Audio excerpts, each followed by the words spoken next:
कि बाबा साहब का नाम लेने से क्या होगा।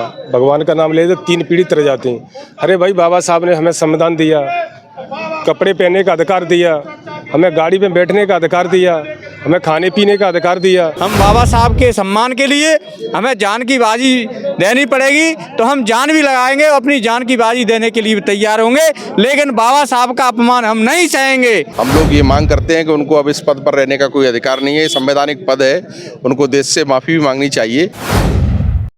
राज्यसभा में गृह मंत्री अमित शाह जी के बयान पर जो बवाल देश में मचा हुआ है, उस बवाल की झलकियां आप कैलारस में भी देख रहे हैं कि आज सर्वदलीय ज्ञापन, 1 दिवसीय ज्ञापन जो महामहिम राष्ट्रपति के नाम सर्वदलीय समिति ने दिया, जिसकी अध्यक्षता पूरन धाकड़ जी कर रहे थे। हम जान लेते हैं सर, क्या मांगे रहीं और किस तरह आगे का रूपरेखा रहेगी। माननीय पत्रकार महोदय जी, बहुत बहुत धन्यवाद आपको। आज कैलारस में जिला मुरैना मुख्यालय कैलारस तहसील पर कम से कम 500 आदमी, 500 लोग चल के बाबा साहब पे जो गृह मंत्री अमित शाह जी ने जो टिप्पणी की थी कि बाबा साहब का नाम लेने से क्या होगा।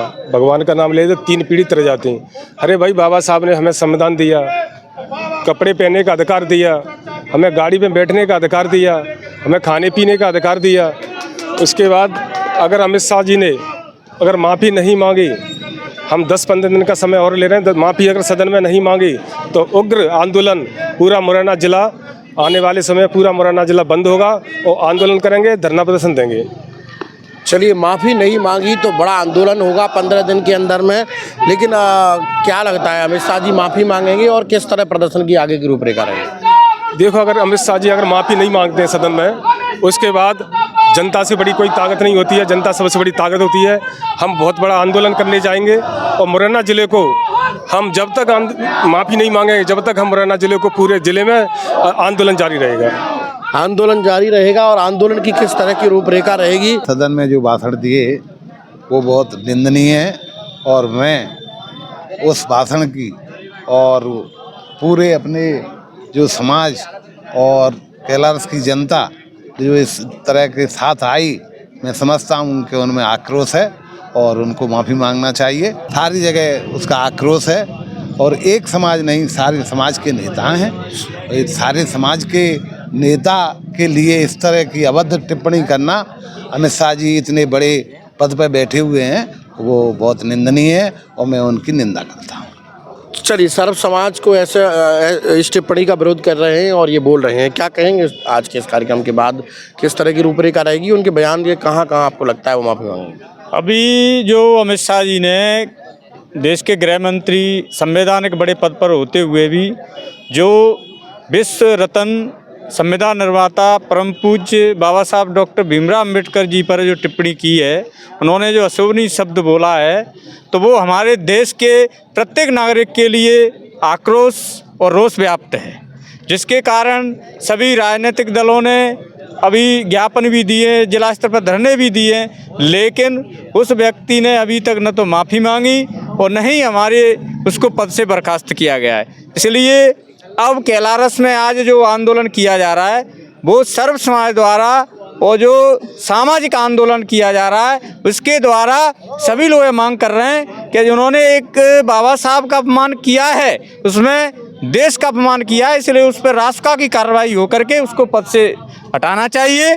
और जब तक यदि वो पद से जो राष्ट्र की कार्रवाई नहीं होती है, अब जो कैलारस का जो आंदोलन शुरू हो करके अब देश के हर कोने कोने तक ये आंदोलन जाएगा और बाबा साहब का जो अपमान किया है उसको सबक सिखाने का काम करेंगे। और इसलिए मैं आज यहाँ कैलारस में हम लोग सभी एकत्रित हुए हैं।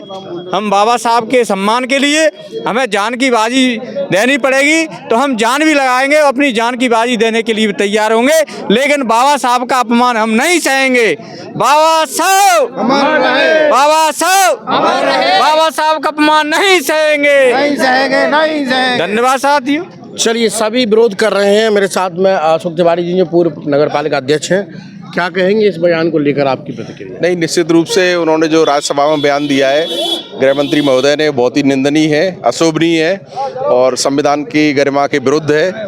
हम लोग ये मांग करते हैं कि उनको अब इस पद पर रहने का कोई अधिकार नहीं है, संवैधानिक पद है, उनको देश से माफ़ी भी मांगनी चाहिए और अपना बयान वापस लेना चाहिए, ये हम उनसे मांग कर रहे हैं। अच्छा, क्या लगता है आपको माफ़ी मांगेंगे वो? अब ये तो वही जाने। हम लोग संघर्ष करेंगे देश को बचाने के लिए, लोकतंत्र को बचाने के लिए, संविधान को बचाने के लिए, पार्लियामेंट को बचाने के लिए। Thank you. संघर्ष करेंगे और माफ़ी नहीं मांगेंगे तो और आंदोलन करेंगे, ऐसा कहना है पूर्व नगर पालिका अध्यक्ष अशोक तिवारी का। फिलहाल प्रदर्शन देश भर में चल रहे हैं और देश भर में बाबा साहब अम्बेडकर के नाम की एक लहर जो चल रही है उससे सरकार तो डरी है, क्योंकि विपक्ष को बुलाना पड़ा और मीटिंग बुलाकर ये दर्शाना पड़ा कि कहीं मैं साजिश से गलत तो नहीं हो गया। लेकिन इसका असर चुनाव में कितना पड़ेगा और आगे वाले समय में इसका खामियाजा भारतीय जनता पार्टी कितना भुगतना पड़ेगा, ये तो समय पता पड़ेगा। तब तक बने रहिए, देखते रहिए। कैमरा पर्सन प्रताप के साथ ब्यूरो रिपोर्ट, लोकनायक न्यूज़, मुरैना।